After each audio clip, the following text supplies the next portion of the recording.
He said 325. All right, thanks.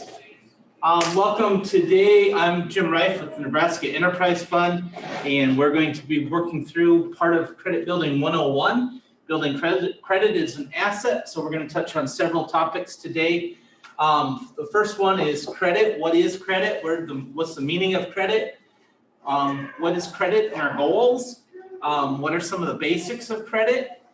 We're going to play a little bit of a game of Credit Jeopardy, so we'll need audience participation, credit reports, and we'll start to talk a little bit about credit scores today. Next week, when we do part 2, we'll dig deeper into credit scores, what goes into a credit score, what is a credit score, and so forth. We'll talk a lot about building stronger credit.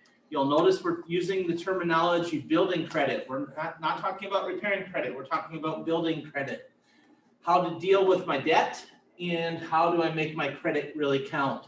So that's where we're going today. A brief introduction. Nebraska Enterprise Fund is 27 years old, and we have a revolving loan fund of $15 million of capital available for small businesses, startups, growing and expanding businesses.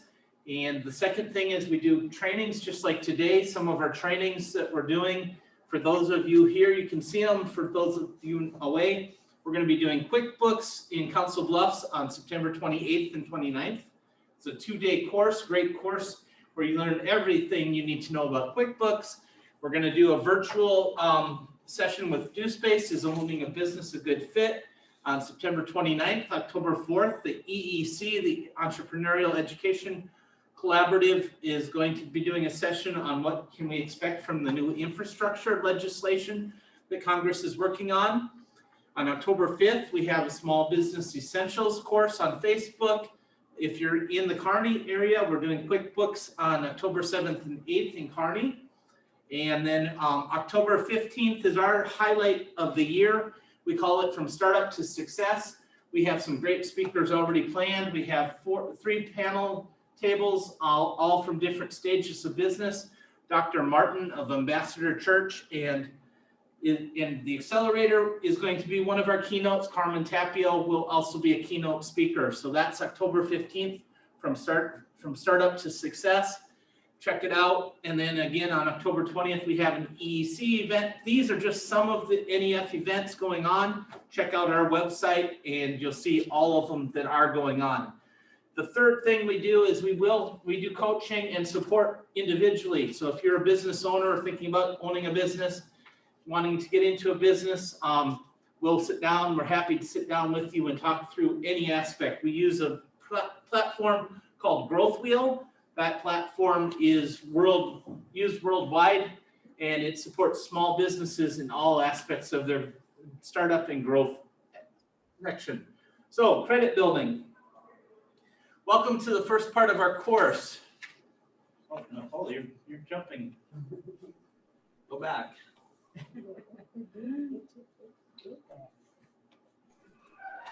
Okay. All right. So what words come to your mind when you think of credit and think about credit? What are some of the words that come to your mind? How about you? I guess your level of credit. Okay, level of credit. Very good. Anybody on the chat, if you have an idea, what comes to mind when I say credit? Score. Okay, everybody thinks credit score. All right, what else comes to mind when you think of credit? The willingness of somebody to lend you money.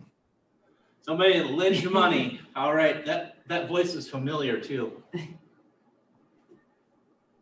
Oh, wait, go back to page 3. All right, any other ideas, comments, thoughts that come to credit when you think of credit? Well, one main thing, if you have good credit or bad credit, or if you're a risk or liability, or you're responsible. Exactly. Next slide, please. Those are all good points. And the thing we have to remember is everybody's credit journey is going to be different. My credit journey is going to be different than Tyron's credit journey, than Winsley's credit journey, than Ramon's credit journey. Each one of us is going to have a slightly different credit journey, and that's okay. We're not comparing, oh, I'm better than his or I'm better than hers, you're better than me. That's not the point. We're trying to understand where are we in our journey and how do we get to a better place. All right, next slide, please. A little bit of definitions. Credit. Credit comes from 2 or 3 different words. The first word, credo, and that basically is a verb. It means trust. So the root of credit is trust. So do I have the trust that somebody can give me a loan, that I'm going to repay it, that I'm going to be able to do this on credit? It's a verb, it's trust. Credit itself is value and worth. So when we talk about credit, we're talking about the value. It might be $100, it might be $1,000, or it might be the worth of something. We approved a semi truck today that's worth $40,000. So that's the worth, that's the credit. Debt, just about the way we say it, but debt is the sum of money that is owed or due. So when we have a debt-um, that's something we owe to somebody. So that's a little bit of the base of where the word credit comes from and the root of credit. It's really important sometimes just to understand what the words mean. Next slide, please.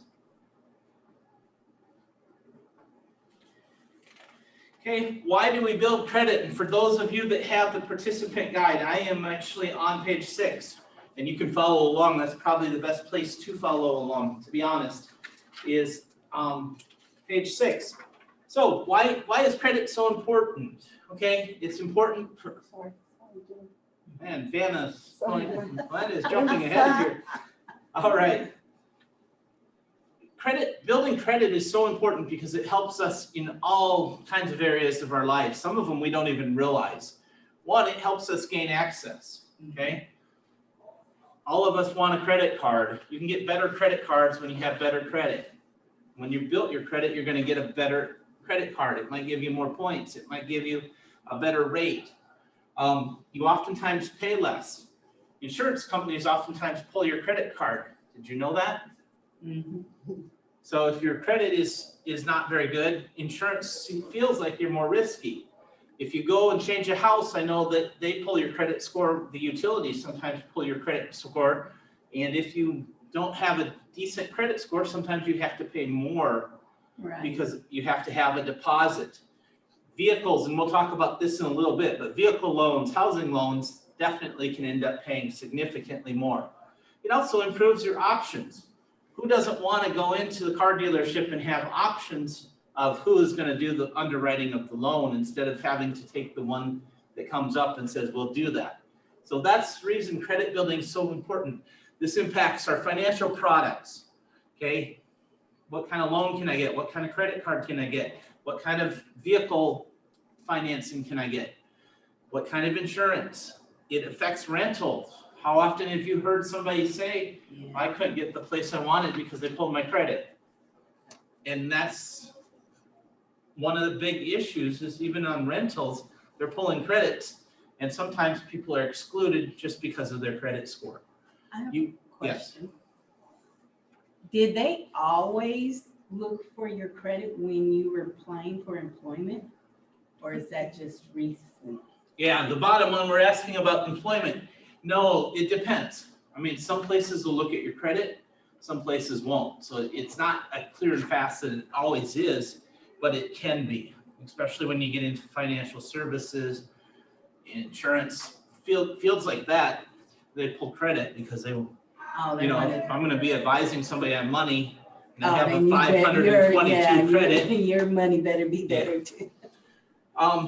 We talked about it, cell phone plans, you know, you want to be on a postpaid or a prepaid. It's going to depend on a little bit on your credit. I know every time I go in and get my kid another phone, they pull the credit report to see where the credit is. Insurance products we talked about, asset and wealth building. Part of building your credit, it also goes into our long-term asset and wealth building plans. Okay, any questions on those? So on the assets and wealth building, how Yes. does that? determines what kind of products you can get.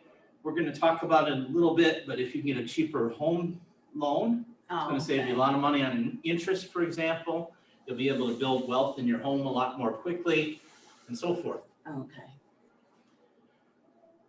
The other thing we want to think about is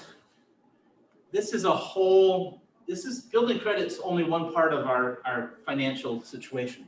We want to build credit. We also want to be saving money. We want to be creating financial stability for ourselves, our families, our next generations. And we want to be getting to the point where we have financial security. So if something happens, we've got a little bit of a nest egg. Or if, when we want to retire, we can actually retire. Instead of saying, oh, I want to retire, but I got to work for 20 more years. So that's the whole reason. And having good credit actually helps in all those ways. It helps us manage emergencies, because if we have an emergency, we're more able to access affordable credit. We maybe already have a credit card in our pocket that we can use in the case of an emergency. We might have some other access. We have a bank account. We have banking relationships that we can tap on in case of an emergency. It helps us with reducing our expenses. Like we already said, insurance charges more if your credit score is poor. Interest rates go up. And this is coming from myfico.com credit education calculators. And Anna, there we go. All right. If somebody, car loan, say somebody has a 500 credit score, their average interest rate when FICO did this was 17.21%. And on a $10,000 car loan over 5 years, that was a $250 a month payment, and they paid $4,981 of interest over 5 years. Okay? If their score was 620, they often, on average, would be eligible for 11.34%. Their payment dropped to $219, so $31 right there per month savings just by having a 620 credit score. And they paid $3,147 of interest. Now, if somebody has a 720, oftentimes, on average, they were eligible for a 4.78% interest rate. Okay, their payments, monthly payments, dropped to $188. So $62 less per month just by having what's a good credit score. Here's the killer. They paid $1,263 of interest over 5 years. So the first one with a really, really challenged credit score on 10,000, they're paying almost half of another car just in interest. The last one's only paying 12% extra for that car. Okay, housing is similar, and I'm just going to put up two. Anything below 620, you can't get a loan from a house anyway. But for a house, and this is assuming a $250,000 house, so it might be cheaper or more expensive depending where you are. But a 620 score oftentimes give you a 5.46% interest rate, and you pay $258,979 of interest over 30 years. So you're paying you're paying more than the price of the house. Now, if you have a 760 credit score, the average, and this might be a little bit less even today, was about 3.87%. They paid $173,213 in interest over 30 years. That's a huge amount. That's what, 27 plus, so about 85,000 plus or minus, $85,000 difference.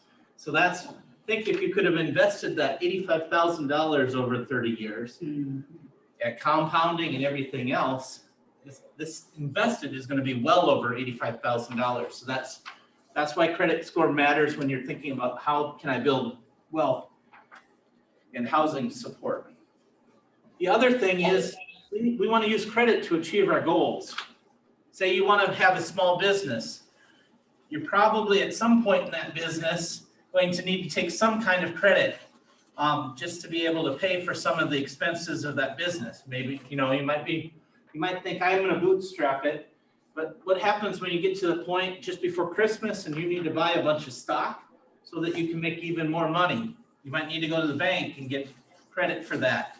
What if you need to buy a new piece of equipment, and you can't finance it all, so you need to go and get credit. So it helps us achieve our goals as well. Next.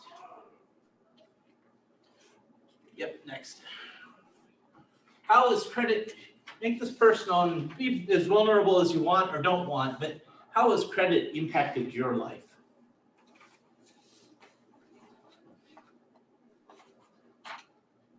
And this is page 8, or we'll be hitting page 8 in the participant guide. Okay. You're saying as far as Yeah, how's it? personally, for a long time, I didn't know my credit score. And when I did, I could tell, if it went up or down, what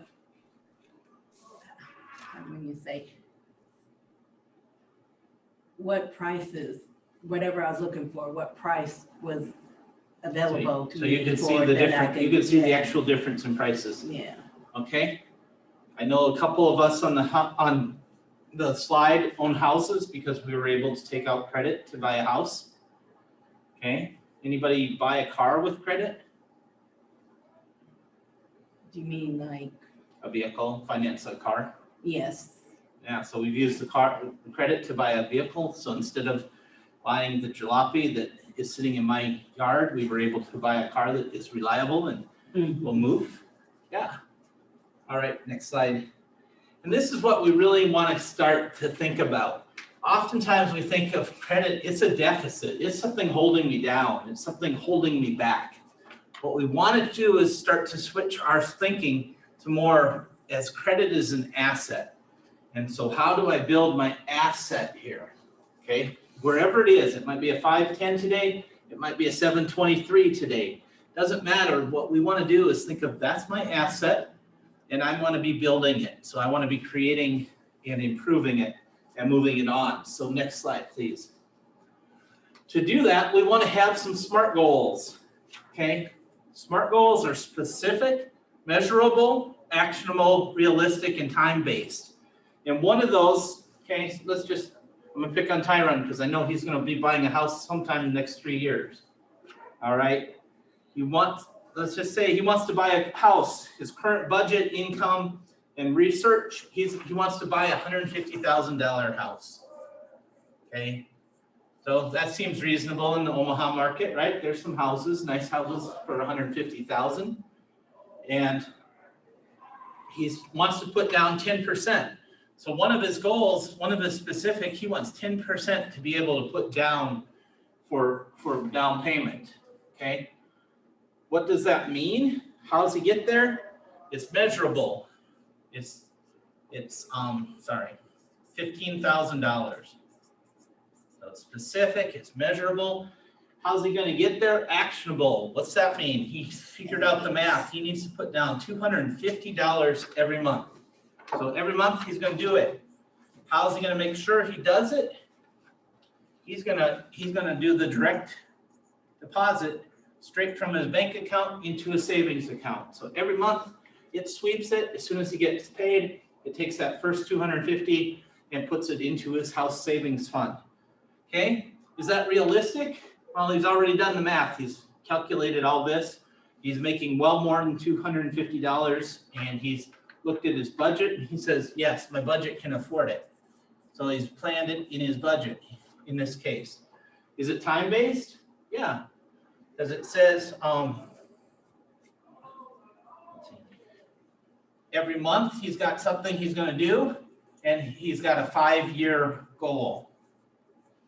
Okay, so we can do that with whatever we want to do financially. I'll be honest, I'm thinking about retirement. It's not for over a decade yet, but I'm still thinking about it. So I have some specifics. I want to be at a certain point. To get there, I need a certain return a year. I need a certain amount that I put in for retirement every month.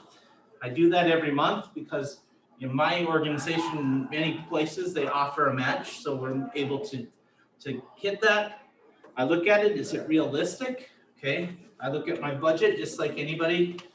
I have 2 kids in college, so I have to think, okay, what am I spending for them that I have to have for college? And then, is it time-based? Yes, I have a date that by this point, I want to be at this point. So it doesn't matter, it could be buying a car, it could be buying a house, it could be getting our kids through college. We could use the same thing for our kids and teach them, okay, you want to buy that camera and it costs $1,200, guess what? You can't come to dad and say, Dad, give me $1,200. Now, if you want to come to dad and say, Dad, I want part of that from my Christmas and birthday present, dad might say, okay, part of it, but then you still need to make your plan of how am I going to raise the rest. So we can, that's the great thing is we can use this with our kids. And for those of you, there's a worksheet that will really help you go through this. I don't know if you can see this, but in your guide, it's page 9 of your participant guide. You can do this at any point. And if you do this and want to talk through it, just contact me or Nicole Mitchell right here, or Tyrone Price. Leo Martinez is around somewhere. He speaks Spanish. So if you want to talk through your plans, just fill out this worksheet and just make an appointment with any of us. And we'd be more than happy to talk through whether that makes sense for you and what does make sense. The next part I want to move into is credit basics. Slide 13, please, Nicole. No.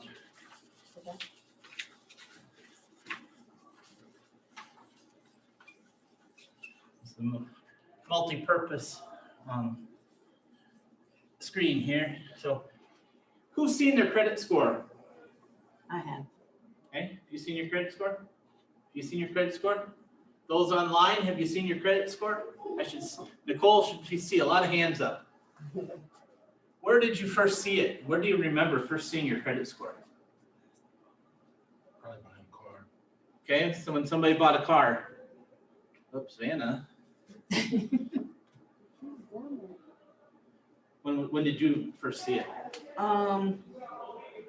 Wow, first time, I think it was with my bank.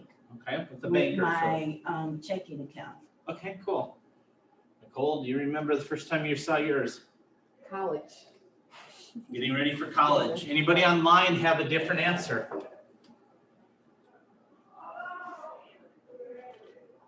Nope, we don't have anything. All right, next slide then. Okay, several things, key terms we need to think about when we're thinking about the tools of the credit industry. The first is our credit history or our credit file. This is going to tell us, have we used credit in the past? What kind of thing goes in there? How have we used credit? That makes up a pile or a file. That's our history. There's organizations, as you all know, out there collecting this history and compiling it. Then there's a credit report. This is a summary of the credit we've had at some moment in time. So when we get our credit report, when a banker looks at your credit report, that credit report goes back a certain amount of time, and it's good as of September 14th. It may not include what's happened into September 16th or 21st or whatever. It's good as of a certain date. Right. So it can change, behaviors can change. That is derived and we come up with a credit score. And that's a 3-digit number, either between up to 850 or 900. I've seen both. And that just summarizes what kind of credit risk you exhibit at a particular point in time. And this is really important. Some people think, oh, the credit score is with me forever. Well, credit score is with you forever, but this number might not be with you forever. It can go up, it can come down. The other thing to remember, even somebody with a 900 credit score doesn't mean they can take all the credit in that they want. What this score says is how likely you are to pay as long as you take credit within your risk profile and your capacity to repay. So if you're making 50 and you want to take a credit of 60, you can have the best score in the world, but 50 is not bigger than 60. So how are you going to pay a 60? So just keep that in mind. Credit score is an indicator, but if somebody gets over indebted, then they aren't going to be able to have the capacity to build and to make that. Next, Nicole. Perfect. The next one, we have two kinds of credit. One is an installment credit, and both of these are important because they both go into your credit report and history. But installment credit is a fixed amount and a fixed term. Okay, what that means is it might be a car is a perfect example. I borrowed $10,000 for 5 years. So over that 5 years, I need to pay down. A mortgage is another example. Student loans are oftentimes set up as installment loans.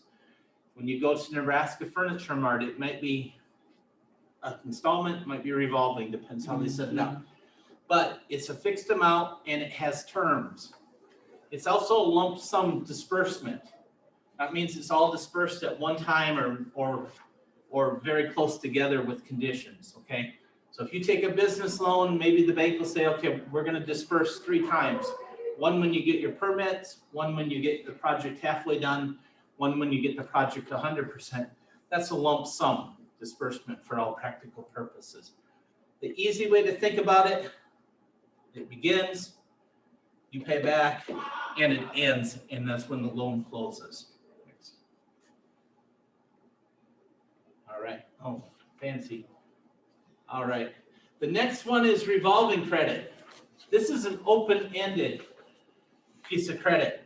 Basically, you borrow it, you repay it, use it for whatever, borrow it, repay it.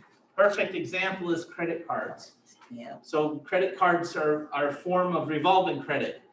You make monthly payments based on what the revolving balance is. So your monthly payment can change. One month it might be 100, next month it might be 96, next month it might be 329. So it depends how you're using it. And next, Nicole. Okay, so it's really important to think about that. So how do I build good credit? And we'll talk about this more next week as well, but good credit starts to happen when several things happen. One, you're opening and using at least one credit product. If you don't have a credit product, let's discuss, figure out what's the right product. You want to have one open and you want to be using it regularly, because then it's going to start to register with the credit bureaus. It'll start to build your credit history. Second thing is, if you use a credit card, you want to keep your balances low, okay? I've told my girls, both of them, one has a bigger credit card balance, the other has a lower one. If you keep your credit card less than 10%, that's going to help your credit score build really well. My 18-year-old has a 700 and something credit score already, just by paying her credit card off and keeping this balance low. So you want ideally less than 30%, even better less than 10%. That doesn't always happen, but there's also tricks you can do. If you go in and you're watching your credit card, and if you have the money, you can pay, if it gets a little bit over that 30 or 40%, you can pay it down, you know, even before the payment's due. So you can pay a little bit of it just to keep it at that level. Sometimes you're gonna go bigger, but ideally try to keep it under 30%. That's the goal. The third thing you can do is for credit is pay your creditors on time each month or within 30 days of the due date. They will not report if it's less than 30 days due, but aim for paying on time each month. So if it's due on the 15th of September, I hope everybody paid it yesterday. If you forgot to pay it yesterday, pay it today or tomorrow, because it'll still get in under the wire and it won't reflect negatively on your credit report. That doesn't mean you have to pay the full amount, as long as you pay what is due. I've had people come in, Jim, I'm going to pay off my loan because I want my credit report to improve. If you have the money, great, pay off your loan, but don't feel like I have to pay the next 3 years of the loan. First goal is to pay what you owe right now within that window of when it's due, or at least within a couple of days. Okay, Nicole.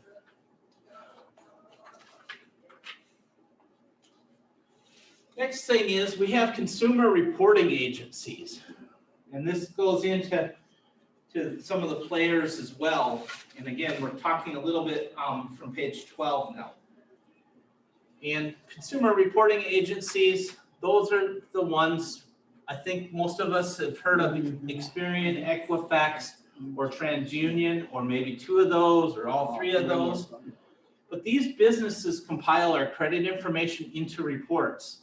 These reports go to lenders, to other users, and even sometimes consumers. They do not make credit decisions. They just report what they're seeing, what's been reported to them. Okay, so it's really important when we're thinking about who's a player. Credit reporting agencies are a huge player. Other important players, and on page 12, I like the design better than the slide. So please, if you got the guide, look at page 12. But lenders and businesses use your credit reports, okay? The bank will, somebody financing your vehicle. A lot of landlords pull credit reports. If you want to get something, if you're a small business, oftentimes they'll pull your credit report to see how you pay, whether you make and pay on the terms given. Another one is some of the companies that actually build credit reports, and examples of those. Just a second here. I don't have that. Are those Yes. like those credit advisors? They Type might of too, company. but it's FICO and Advantage Oh, are the 2 that are we most often see. So they're the ones that put together, they're the ones that put the formulas together to create our credit scores. Government agencies that enforce the laws, and this we don't always think about, but it's consumer protection. And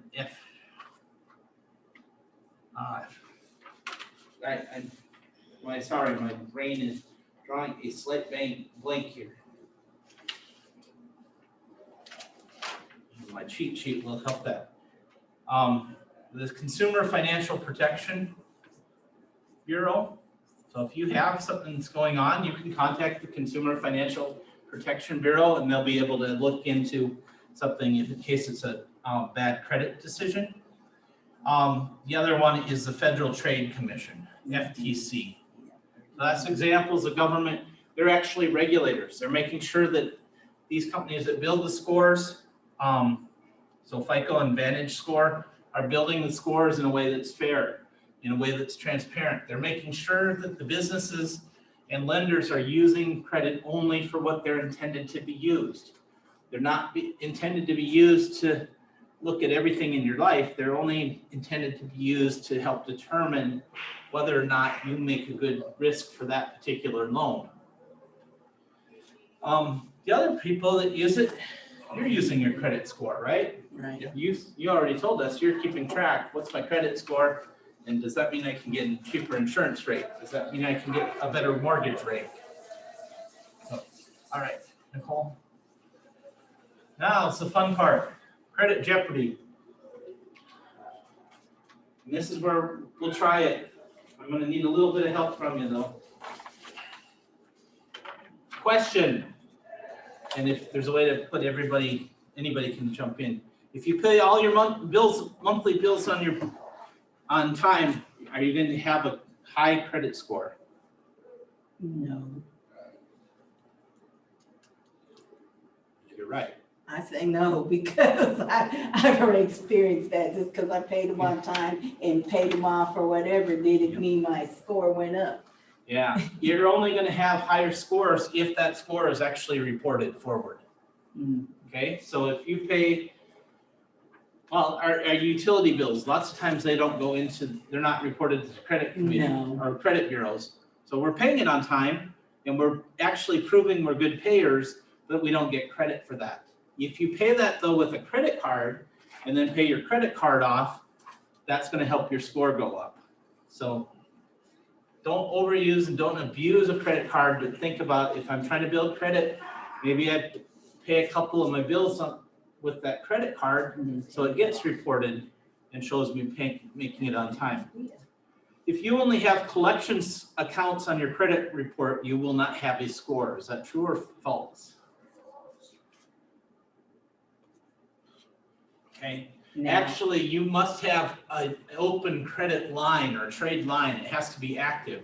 So if it's just collections, if they're not active. Collections is not an active thing. It's something that it's gonna hurt you, but it's not necessarily impacting your credit score anymore because it's not an active account. You can ruin your credit by applying for a few new lines of credit, making inquiries. that has happened to me in the past, but I don't know if it still does apply. You can hurt your credit, you won't ruin it. It's only 10% or so of goes. Oh yeah, you can put that up. Only 10% goes into your credit score. So it'll hurt you initially. It's not going to ruin your credit score. Because if you're at 600, it could lose 60 points. If you're 700, it could lose 70 points. But you're not going to ruin your score. You're just going to damage it for a period of time. It is possible to go from unscored to a prime score in 6 months if you have one reported loan you pay each time of the month. True or false? I have no idea. Okay, you can go down further. Yeah, stop there. It's possible. Is that a myth or is that a fact? All right, Vanna. It's actually a fact. In 6 months, if you are proactive, you can actually build your credit quite quickly just by having one account and paying that account on time. Okay, true or false? Single delinquency can reduce your credit score by as much as 100 points. Just quiet group. I'd say no. It's actually true True, it is? Wow. because it has such a A big single late Yep. payment. single late payment. One payment. One payment can hit you for up to 100% or 100 points. Okay, so if one late payment hits you 100 points, is that one time or can it It'll get affect fixed? you over time, and we'll talk about that next week, Oh, but it'll okay. affect you over time. It gets less and less. Now, if you have multiple repayment sources, it may not hit you the same because it's one payment versus multiple, but it does have a significant impact Okay. on where you are. Hey, Nicole, how many credit scores can one individual have? 3. I say 3. This is a trick question. Actually, it's too many to Oh, count. it's one. You just only No. have one. Nope, it's too many to count There's more than- because Experian has or Oh. Vantage Score they have version 1.0, 2.0, all the way up Yeah, to. each one of them have a and- different level. Yeah, Yeah. and different people use, for mortgage, they might use one kind of score. For buying a car, they might use another score. The scores we get when we check our credit card applications Is another. might be yeah. another Okay. score. So it's too many to count. We can't keep up with it. It's not worth worrying about. What you want to worry about is look at the trends and make sure if all of them are about the same and are they moving up or staying steady or moving down. And if one is moving differently than the others, that's when you also want to ask that question, what's going on here next? Okay, lightning round. Next. What are the 5 principal factors that include credit score? Anybody have some of those factors? We haven't talked about them that much, so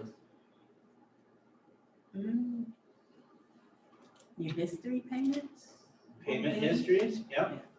Um, They saying stuff, but I can't see. Like paying things on time or if you Yep, haven't? payment history, And how many, if you have, well, that goes in payment history, if you On have time. delinquents and stuff. yep, on time, We got on time payment, number of accounts from Amber Franklin online. yep, very good, Amber. Perfect. Length of your credit, Mm, okay? So if you have, and this is a little thing to think about too, if you have a credit card that you opened when you were a college student, and you're thinking, I want to get rid of some credit, you might not want to close that one down. You might want to keep that one open and use it every 3 months just for buy a $5 coffee, pay that coffee off when the bill comes, but just Okay. use it a little bit because that might be 30 years of credit history that you don't want to close down. Whether or not you have new credit, and if you've made some inquiries, and then the credit mix. Remember, we talked about, do I have an installment loan? Do I have a credit card loan? When you have a mix, it shows lenders that you're able to handle different types of resources and different types of credit money. Okay, next one. Which of those 5 factors, which factor do you think influences your score the most?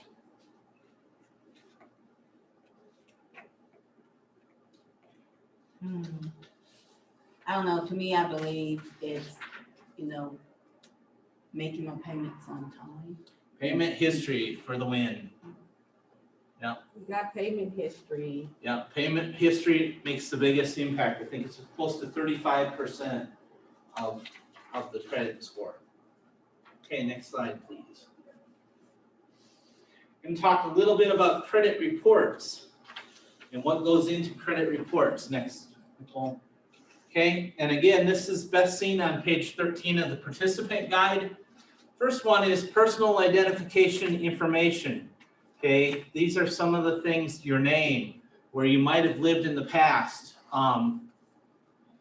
If you have any derogatories, things that tell us a little bit about you. Okay, it doesn't necessarily tell demographics, but it will tell you where you live. It might tell you aliases.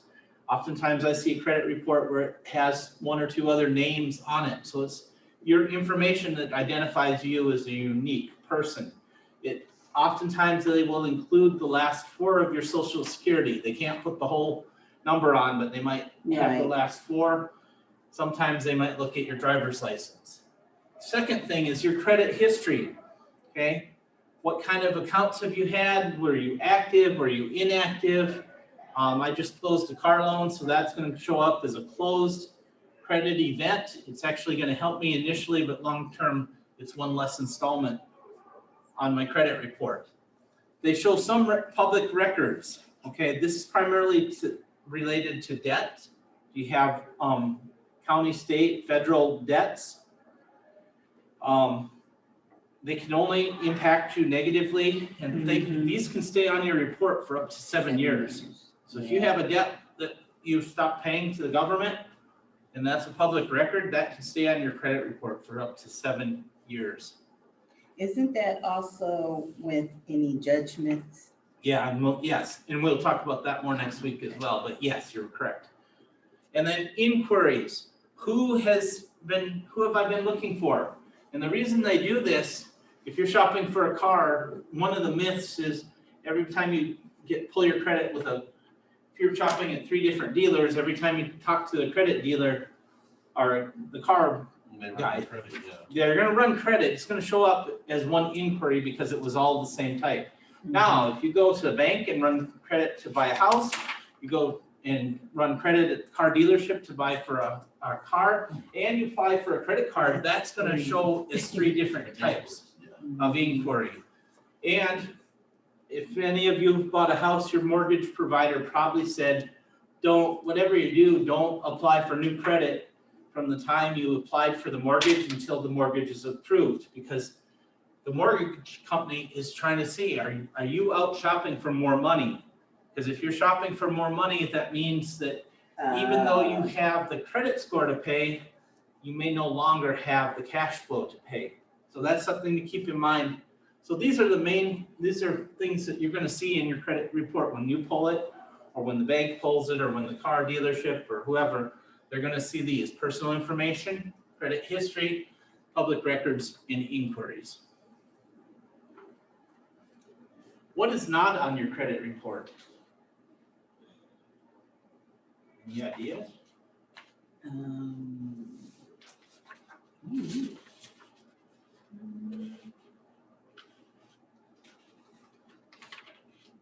Okay.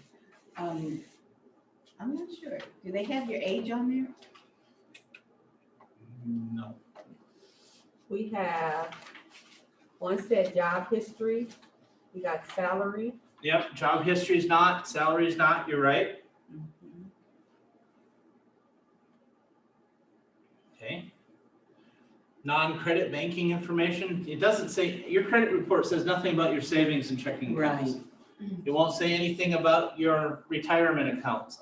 It doesn't tell you about your gender, ethnicity, religion, politics.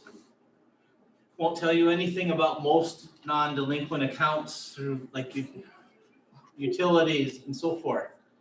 And it may also not report things that after they've gotten to a certain age. And this is one of the things, when you pay off your house mortgage, for example, it may not include that amount after a certain number of years. So even though your house is paid and you paid everything on time or 2 months early, it still may not show it after a certain period of time. Okay, Nicole, thanks. Okay, you have a right and the ability to access your credit report at least once a year from each credit bureau. Okay? So you can do that by going to www.annualcreditreport.com. Next slide. Okay, how do I do that? You're going to be asked to input your personal information. You're going to be asked security questions. I think it's something like some of the ones I've seen are what street did you live on when you were in 3rd grade? So you have to put that street, and the idea is it's only something you know. And then credit report will give you either the access or denial.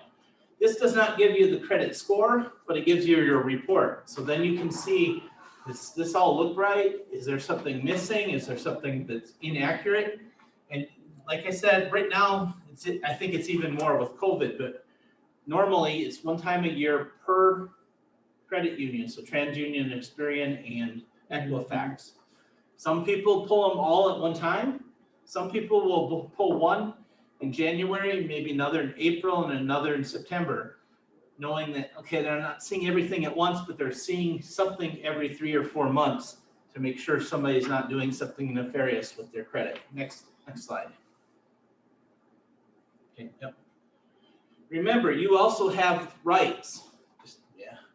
One is you can receive that credit report at least once a year. In times of specific, and COVID is one of those, you might be able to receive it more often. For part of COVID, I know you could get it up to once a week. So people were checking their credit report every week. Next.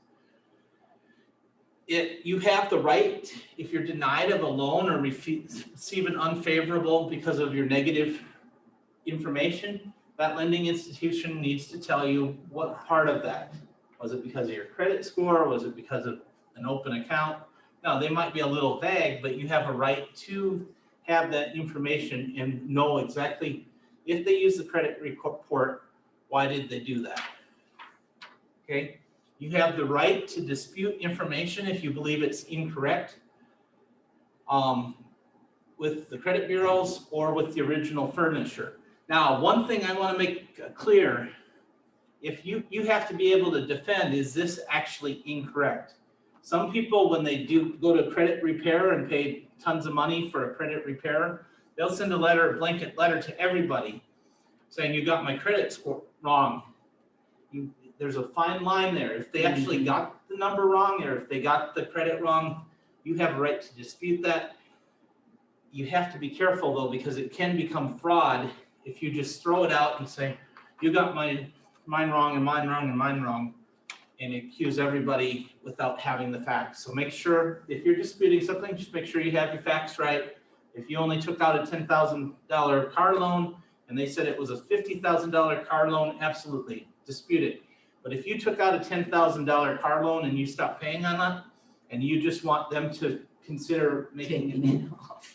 taking it off, don't say that they put the wrong number on. No. Just be honest with them and say, here's the deal. Yeah. Can we renegotiate something? Yeah, So- because I've had to, in the past, had to go to the, I guess, and dispute some Yeah. information they had on there that was incorrect. Exactly. And I just told them, wrote a letter and because the dates they had and everything Yeah. else, and I backed up whatever, and then they wrote me back and took it off my credit report. That's spot on. The lender, it's their responsibility to be accurate. If they're inaccurate and you can prove it, they're going to remove it. But you can't just throw it out and hope that they spaghetti don't. sticks No. against the wall. That's what a lot of credit remediators do though, is they'll throw a whole blanket. And that's why we talk about building credit versus repairing credit. We want people to think about, how do I make my credit situation better? So how do I build my credit? Thanks, Nicole. You also can get the free copy if you dispute something successfully. So if you dispute it and Yes, and they you're sent me right, a new copy. you want to get a new credit report to make sure they reflected that properly. All these are your rights. If somebody says, oh, you can't do that. No, that's your right. That's why we have the consumer protection. That's why we have the FIC and stuff like that. These are our rights. These are undisputable. Okay, next. Okay, I'm not going to talk about these. There are credit websites. Credit Karma is one that you hear a lot. A little bit, maybe I haven't seen as much in Nebraska with Credit Sesame or Credit Wise, but these are some.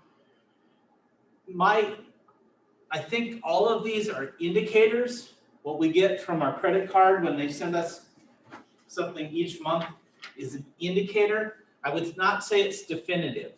Okay, so you want to use, I've seen Credit Karma, people come in and say, oh, I got this on Credit Karma. They don't always understand all the pieces that go into Credit Right. Karma. And sometimes Credit Karma isn't showing what's actually shown on your credit Right. report. So Credit Karma might show that there was a payment, but your credit report actually is more detailed and shows Right. that payment was actually 50 days late, not 30 days late. So there's little things, all of them are indicators. I'm not gonna pay for them, but I think they do give you an indication. The other thing is you can watch them for trends. And if all of a sudden something looks fishy here, then you can go back to check your credit report and make sure it's accurate. Credit scores. I'm not going to touch on these super big today, but we will talk a little bit about them just to get started, and we'll come back next week. Okay.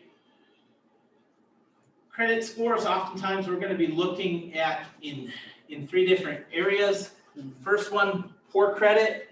Okay, this is subprime. This is viewed by lenders as high risk. It's propensity not to pay on time.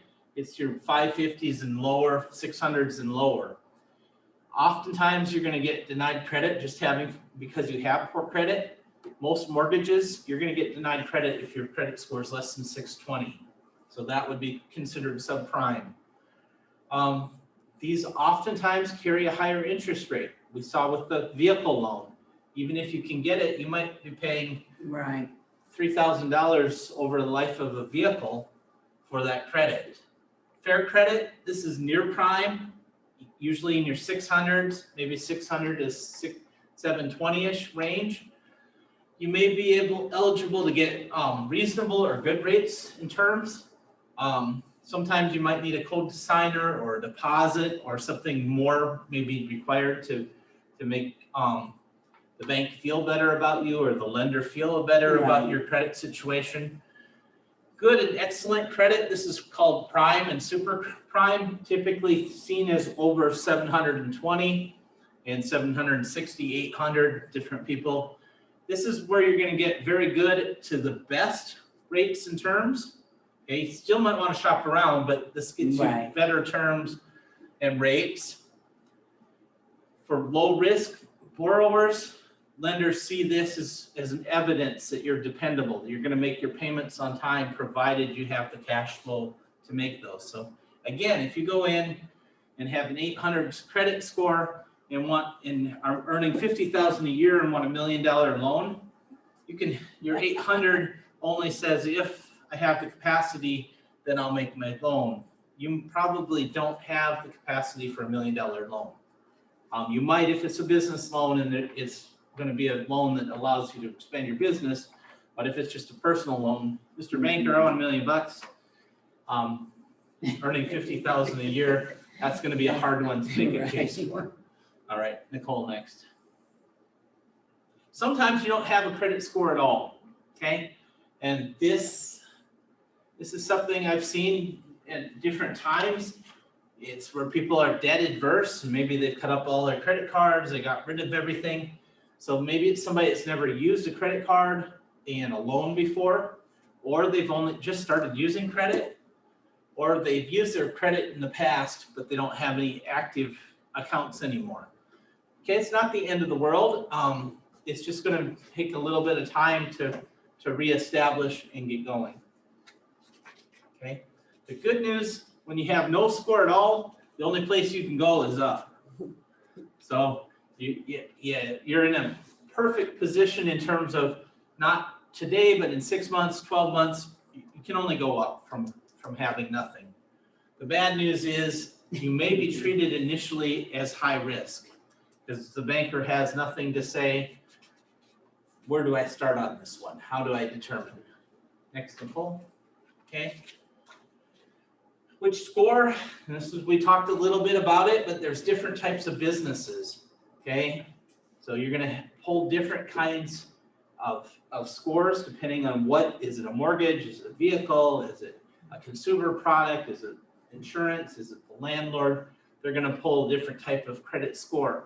They all should be similar, but in the difference too, TransUnion is always different than Experian. Experian is always different than Equifax. I've got 2 credit cards that give me credit scores.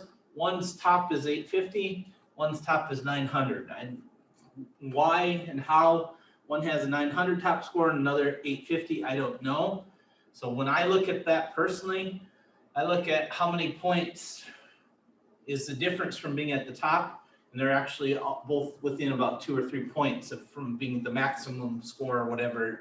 So I can tell maybe the 900 it's 80 points difference, and the 850 it's 83 points difference. So I'm kind of looking at, that's how I use mine. So you have to be really aware because all scores aren't quite the same. Okay, next. This is where we're going to close today. Key scoring factors, we're not going to go into all of them. We'll go into them next. First one is payment history. We talked some about that today. What is my outstanding debt and credit utilization? What's my length of credit history? What kind of inquiries do I have, applications do I have on my credit report? And what's my credit mix? Do I have some installment and some credit card? Do I have just credit card? Do I have just installment? What's my mix? So with that, that's as far as I'm going to go today. I'm happy to take a quick question or two if there's a couple of questions. Otherwise, we'll be back here, same bat time, same bat channel next week. I always loved it when Adam West said that, you know. For those of you that remember Adam West. Yes.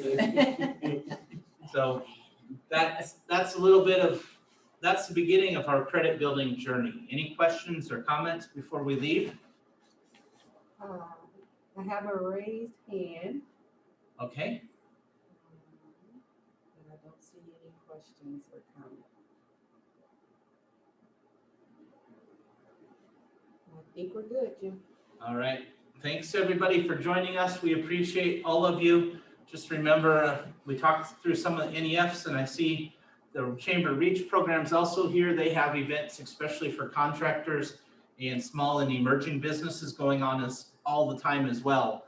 Both of us would love to sit down and work with you on any aspect we can. So is that a thumbs up, Lindsay, or a question? Okay, sounds great. Thanks, everybody. Appreciate you. We'll see you next week.